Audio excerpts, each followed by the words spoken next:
నిన్ను ఒకరు తక్కువ చేసి మాట్లాడినా, తక్కువగా చూసినా, హేళన చేసినా నువ్వు మౌనంగా ఉంటే చాలు. ఎందుకో తెలుసా? ఎందుకంటే మాటలకి విలువనిచ్చే పెంచే శక్తి లేదు. అలాగే ఒక్కసారి గెలిచి చూడు, ఆ యొక్క విలువ అనేది ఆ గెలుపుకి తప్పకుండా తెలుస్తుంది. కాబట్టి నీ విలువని పెంచే శక్తి ఉంటుంది నీ గెలుపుకి. దాన్ని ఆస్వాదించు మిత్రమా. పడిపోయిన ప్రతిసారి కూడా లేవడం అనేది ఎలా అయితే నేర్చుకున్నావో, అలాగే నువ్వు కూడా మోసపోయిన ప్రతిసారి కూడా ఒకరిని గుడ్డిగా నమ్మడం ఎంత ప్రమాదమో కూడా తెలుసుకోవాలి. తప్పకుండా తెలుసుకొనే తీరాలి. మరి వస్తువుని ఉపయోగించుకొని పడేయడం తప్పు కాదు, కానీ మనుషుల్ని వాడుకుని వదిలేయడం మాత్రం ఖచ్చితంగా తప్పే. వస్తువులకి భావాలు అలాగే భావోద్వేగాలు ఏమీ ఉండవు, కానీ మనుషులకి అలా ఉండదు కదా. వాటికి ప్రాణం ఉండదు, కానీ మనుషులకి ప్రాణం ఉంటుంది. వస్తువులకే విలువిస్తూ ఉంటాం, కానీ మనుషులకి ఇవ్వం. కాబట్టి ప్రాణం లేని మనుషుల్ని మనం జాగ్రత్తగా చూసుకోవాలి. ప్రాణం లేని వస్తువులకి ఎంత విలువగా మనం దాచిపెట్టుకుంటామో, ప్రాణం ఉన్న మనుషుల్ని కూడా మనం వదిలేసుకోకూడదు. అలా జాగ్రత్తగా చూసుకోకపోతే దూరం అయిపోతాయి బంధాలు. ఈ కాలంలో జరిగేదంతా కూడా ఇదే కాదంటారా? ఎవరితో నాకేంటి, నా జీవితం మాత్రం బాగుంటే చాలు, నేను మాత్రం బాగుంటే చాలు, ఎవరు ఏమైపోతే నాకేంటి అనుకునేవారు భగవంతుడు తప్పకుండా ఎవరూ లేకుండా చేస్తారని గుర్తుంచుకోండి. స్వార్థంగా ఆలోచించడం మానేయాలి, అప్పుడు ఆనందంగా ఉంటారు. ఇక గౌరవం అనేది వ్యక్తులు ఇంకా వస్తువుల వల్ల లభించేది కానే కాదు. గౌరవం లభించాలి అంటే అందుకు పరిస్థితులు అలాగే సందర్భాలు చాలా అవసరం. ఇక సమయం అనేది ఉంది, ఇది మన చేతుల్లో ఏమాత్రం ఉండదు. మన చేతుల్లో ఉండేది కేవలం స్థితి మాత్రమే. ఆ స్థితి, మన స్థితి ఎలా ఉండాలి అనేది స్వయంగా మనమే నిర్ణయించుకోవచ్చు. మనం ఏ స్థితిలో ఉన్నామో దానికి తగిన గౌరవమే మనకు లభిస్తుందని తెలుసుకోండి. ఇక మీరు గౌరవం పొందాలంటే మాత్రం అటువంటి పరిస్థితుల్లో ఉండాలి. అర్థమైందా మిత్రమా? మన పరిస్థితిలో ఎంత చెడ్డగా ఉన్నా సరే మన ఆశయం గొప్పదై ఉండాలి. మన లక్ష్యం ఎప్పటికీ గొప్పగానే ఉండాలి. జీవితంలో నిండిన జేబుని మోయటం కంటే కూడా ఖాళీ జేబును మోస్తున్నప్పుడే చాలా భారంగా అనిపిస్తుంది, బరువుగా అనిపిస్తుంది.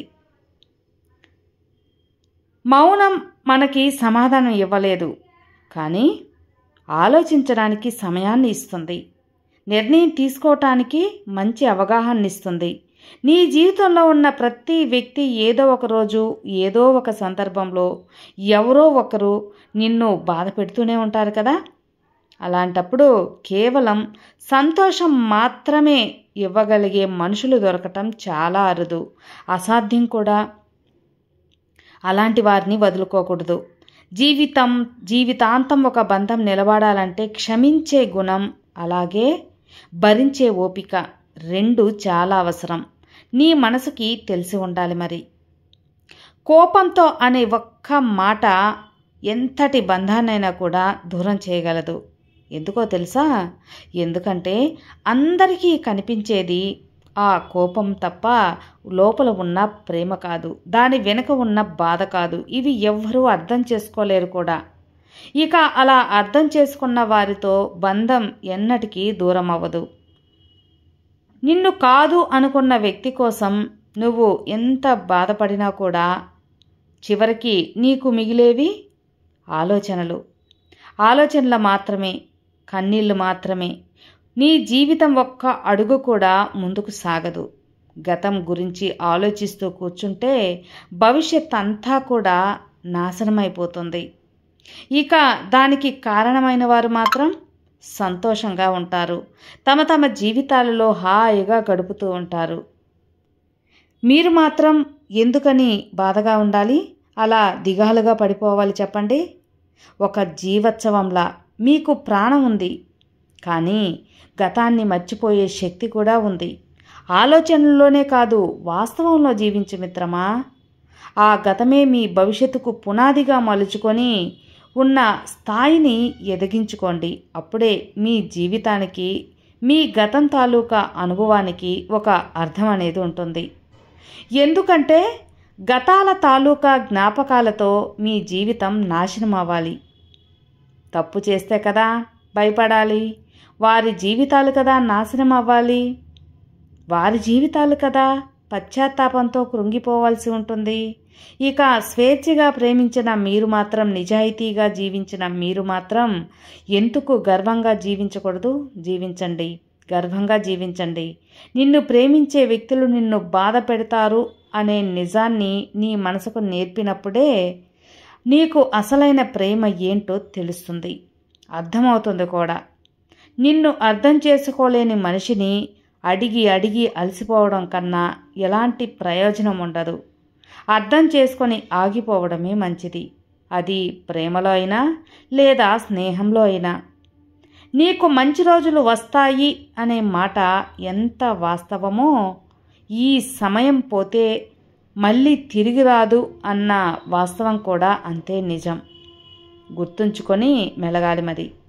జీవితం అనేది ఎప్పుడు కూడా ముందుకు పోతూనే ఉండాలి. అలా కాకుండా నువ్వు ఆగిన చోటే ముగింపు అనుకుంటే ఎలా? ఎదురొచ్చే ఆహ్వానాలు నీకు ఎప్పటికీ కనిపించవు. కాబట్టి నీ జీవితానికి ఏం కావాలి, ఏం చేయాలి, ఎలా ఎదగాలి, ఎలా బ్రతకాలి అన్నది నీకు మాత్రమే తెలుసు. నువ్వు మాత్రమే నీ జీవితాన్ని మంచి మార్గంలో నడవగలవు. నీ జీవితాన్ని ఆనందంగా జీవించగలవు. ఇక అన్నిటినీ మర్చిపోయి ఉన్న ఒక్క జీవితాన్ని ఆనందంగా జీవించడం నేర్చుకోండి. విన్నారు కదండి. ఈ వీడియో మీకు నచ్చితే తప్పకుండా ఒక లైక్ చేయండి, మరికొంతమందికి షేర్ చేయండి. కొత్తగా మన ఛానల్ చూస్తే సబ్స్క్రైబ్ చేసుకోండి.